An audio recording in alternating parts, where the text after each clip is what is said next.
You're 22 years old, living in Lincoln, New Mexico territory. Outlaws run the streets, and the law turns a blind eye. You see men in dusty boots and gun belts. They have money, horses, and respect, a stark contrast to your life. Your father died at Gettysburg, your mother of typhoid. You muck stables for 50 cents a day, sleeping in hay.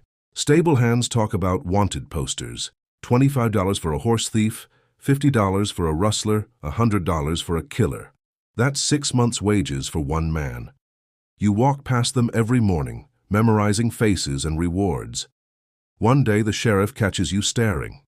He asks if you can shoot. You say yes. He asks if you have a horse. You nod. He tears down a poster and hands it to you. Jim Wilson, cattle rustler, 25's dead or alive. You take it, not brave, but desperate. You ride out that afternoon, 6 bullets, no plan, just hunger. You track Wilson to a ranch, watching him for 2 days, learning his patterns, when he sleeps, when he's alone. On the 3rd night you approach. You call his name. He turns, hand to gun. You're faster. 1 shot, center mass. He drops. You stand there shaking, staring at the body. You just killed a man for money. You drag him onto your horse, ride back to town. The sheriff examines the corpse, paying you $25 in silver. That's the most money you've ever held. You spend $2 on jerky, $3 on a room, the rest you keep. You can't sleep that night. You see Wilson's face the moment he knew, but $25, that's real. That's survival. Welcome to bounty hunting. You're 25 years old, 3 years in. You've brought in 14 men, 9 alive, 5 dead. You learned fast. Tracking isn't just hoofprints, it's thinking like prey. Where would you hide if lawmen wanted you dead? You work for sheriffs across New Mexico, Arizona, Texas, making about $400 a year, more than you dreamed, but the work breaks you. Weeks in the saddle, sleeping on rocks, eating jerky until your gums bleed. You've been shot at 6 times. A bullet grazed your shoulder in Tucson. You carry the scars, physical and otherwise. You're tracking Billy Wilson, a horse thief, through the San Andres Mountains.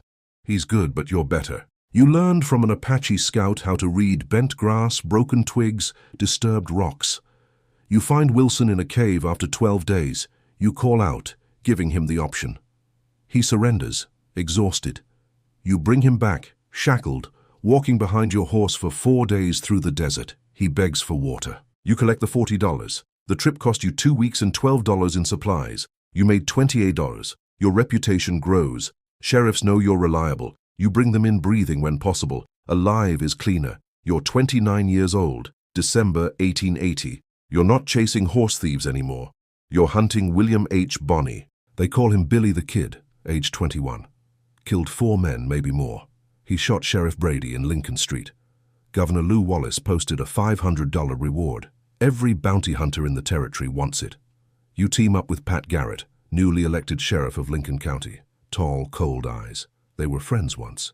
You ride with Garrett's posse, 8 armed men. You track the Kid to Fort Sumner. Middle of winter, snow on the ground. You wait outside, hidden. The Kid rides in at sunset with Tom O'Folliard and others. Garrett signals. You open fire. O'Folliard's horse drops. He's thrown, tries to run. Garrett shoots him. You watch him crawl, coughing blood. He takes 20 minutes to die. The others disappear. 3 days later, you corner them at Stinking Springs. A stone building, 1 door. They're trapped. Garrett calls for surrender. Charlie Boder steps out. Garrett doesn't wait, shoots him. Boder screams, staggers back inside. His friends push him back out. He collapses in the snow. You watch him bleed. It takes over an hour. He begs the whole time. You've seen death before. This is different. This is slow. Finally, the Kid surrenders. You bring him in, shackled. The town explodes. Photographers, reporters. The Kid is famous.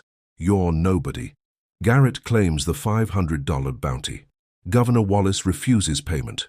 Locals raise $1,150. You get $200. Most money you've made on one job, but you pay for it. You can't stop seeing Boder in the snow, can't stop hearing him choking. You try everything to forget it. It doesn't help.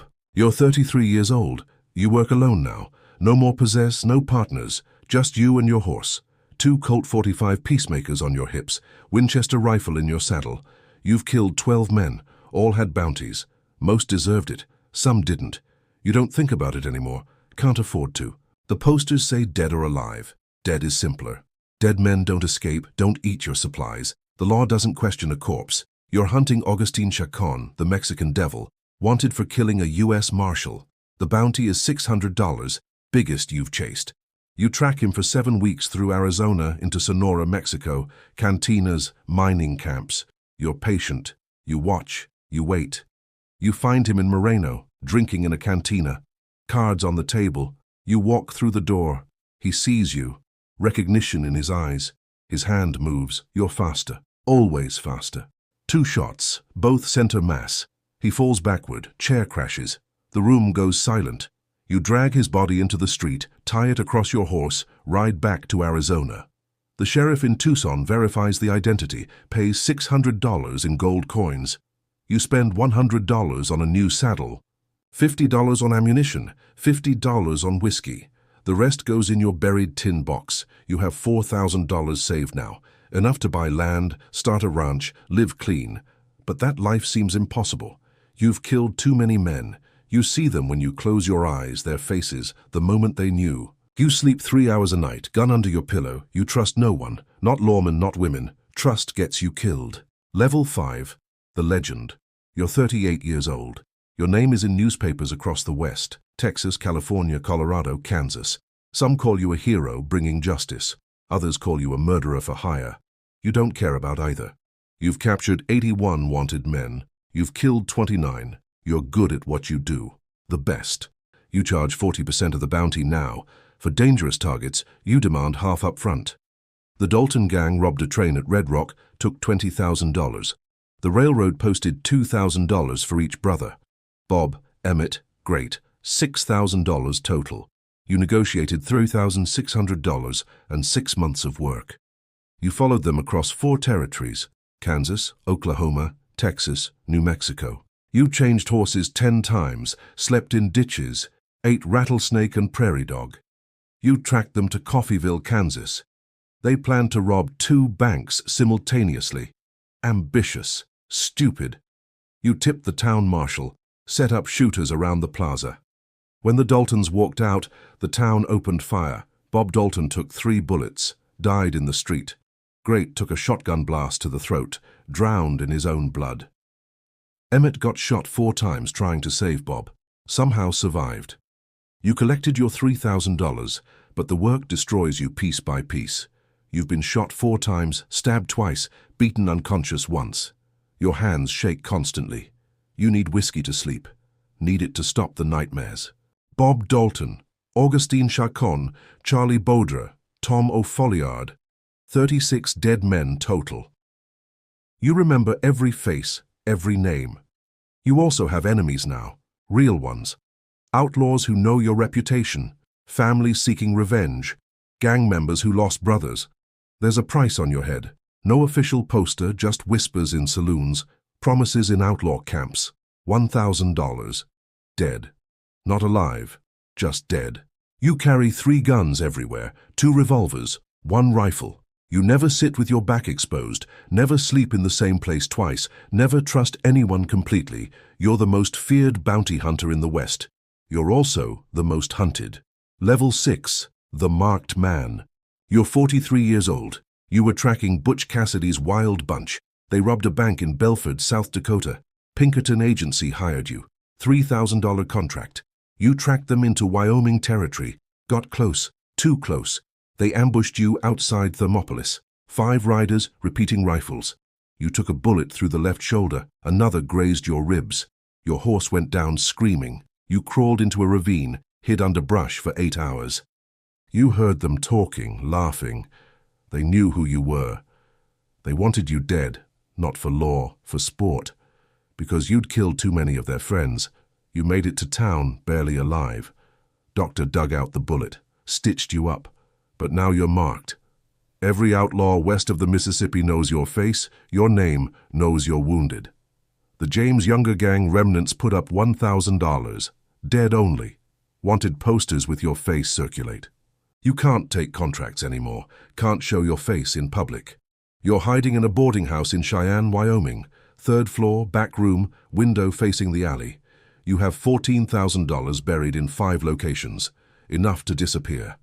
Buy land in California under a false name. Live quiet. But they'll find you eventually. They always do. Someone will recognize you. Someone will want that $1,000.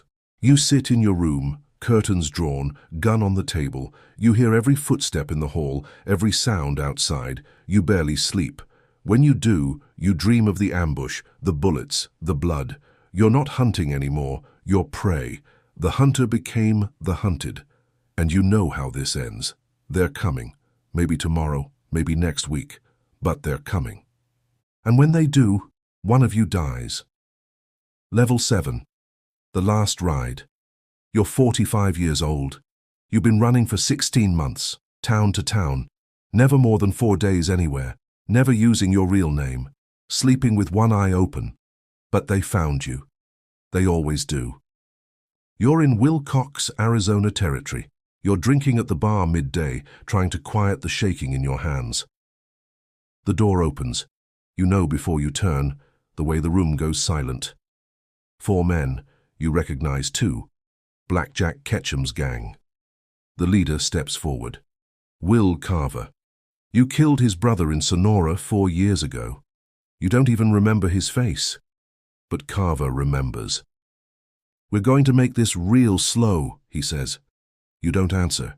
You're calculating. 4 guns against 2. Maybe you drop 2 before they get you. Maybe 1. Maybe none. Carver's hand moves toward his hip. You draw. 30 years of muscle memory. 30 years of survival. You're still faster. 2 shots. Carver drops. The man beside him drops. But the other 2 are already firing. You feel the first bullet punch your chest. Your vest stops it. But the impact knocks you backward. The second hits your stomach. No vest there. Just flesh. Just pain. The third hits your thigh. Your leg gives out. You're falling.